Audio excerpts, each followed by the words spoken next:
Hey kids, it's Papa. You ready to explore the Bible? All right.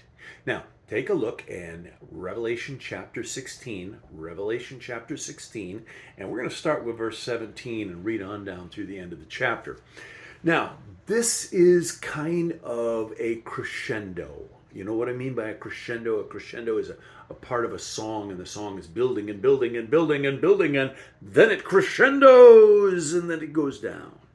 Okay? And that's kind of what God is doing here. He's bringing things to a crescendo, and he is going to be not only defending the children of Israel, but he is going to be defeating the Antichrist and the false prophet. And things are coming to an end here. How do we know that? Well, I'll tell you why. Notice what it says in verse 17. Are you there? All right. Revelation 16, verse 17 says, "And the seventh angel poured out his vial into the air, and there came a great voice out of the temple of heaven from the throne saying, 'It is done.'" Now, first of all, notice what it says, "and the seventh angel." Okay? So we had those three seal judgments, and then we had seven seal judgments, and the last seal judgment was seven trumpet judgments, and the last trumpet judgment was the seven vial judgments, and this is the seventh vial judgment. This is right at the end of the tribulation. Big things are happening here. Things are coming to a close. They're coming to a crescendo. God is going to show his power, but I want you to see what it says here. The seventh angel poured out his vial into the air, and there came a great voice out of the temple of heaven. Okay? Out of the temple of heaven. What's this referring to? Well, we're going to see soon that it's going to be talking about the New Jerusalem. And wait till we talk about that. That's cool. But in any case, he says a great voice comes out of the temple of heaven from the throne saying, "It is done." Okay? Now, let me just check something because I want to see. Yeah, okay. It is done. Now, this is not what Jesus said. Jesus said, "Tetelestai." It is finished. Different Greek word.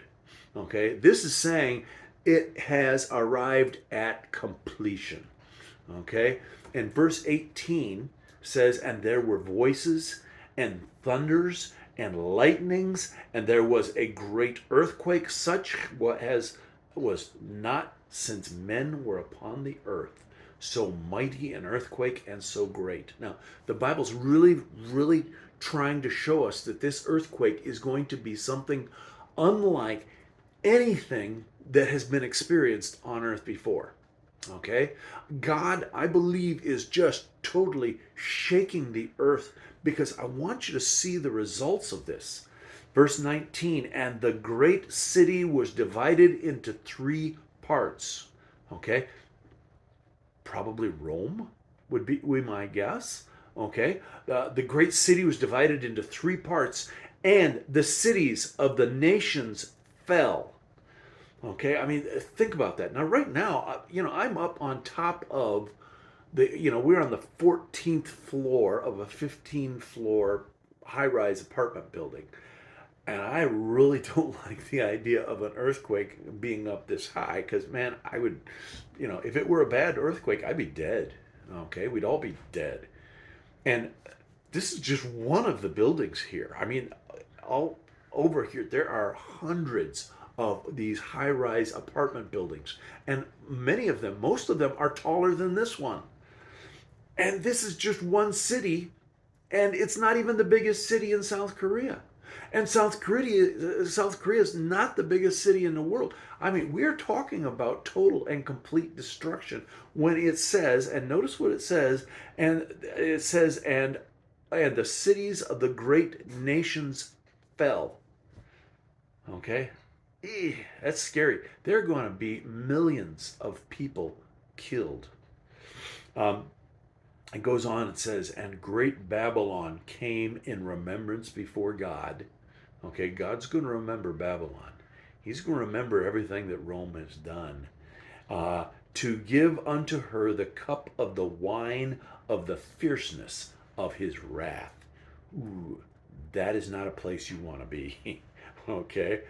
Notice verse 20. And every island fled away, and the mountains were not found. Think about that.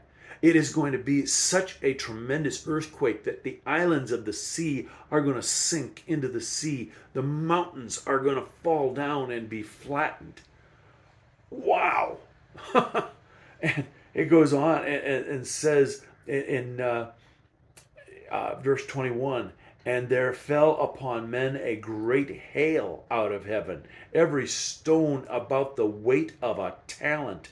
And men blasphemed God because of the plagues of the hail, for the plague thereof was exceeding great.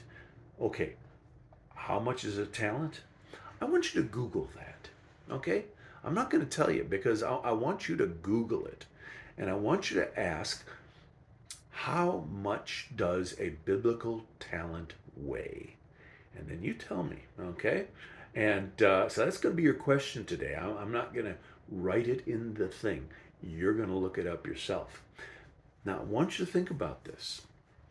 Do you know how big a hailstone has to be in order to put a dent in your car or to break the window of your car?